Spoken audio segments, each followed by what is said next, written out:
Tojikiston hukumati Moskva viloyatidagi o'rta maktabda o'zining 10 yoshli fuqarosi o'ldirilganini qat'iy qoraladi.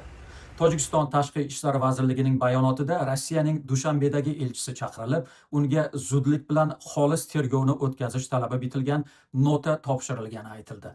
Bayonotda Qobiljon Aliyev ismli o'quvchi milliy nafrat sababli o'ldirilgani yozilgan, ammo Rossiya tergov qo'mitasi hodisa bo'yicha faqat qotillik moddasi bo'yicha ish ochgan va hozirda hujumchining ruhiy holati tekshirilmoqda. Hodisa 16-dekabrda ertalab Podmoskoviyadagi Odintsova shahrida Uspensky maktabida yuz berdi.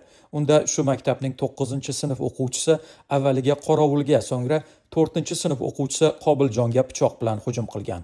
Hujumchi o'zidan kichik bolalarga yaqinlashib, ularning millatini so'ragani, so'ngra bolakayni zinada quvlab pichoqlagani aks etgan dahshatli videosini maktab Telegram kanaliga tashlagan.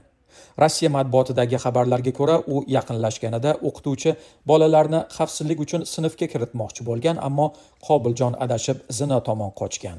Hodisadan oldin hujumchi o'smir o'z sinfdoshlariga yuborgan "Mening g'azabim" nomli manifestida yahudiylar, musulmonlar, aksil fashistlar va liberallarga qarshi nafratini izhor qilgani aytiladi.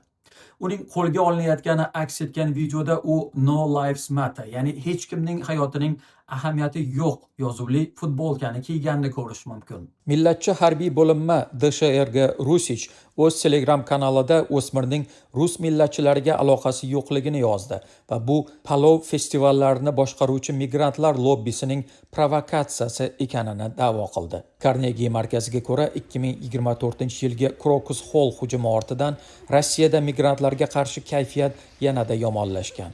Oxirgi 2 yildagina Rossiya hukumati kelgindilar huquqini cheklovchi 30 dan oshiq yangi qonunni qabul qildi.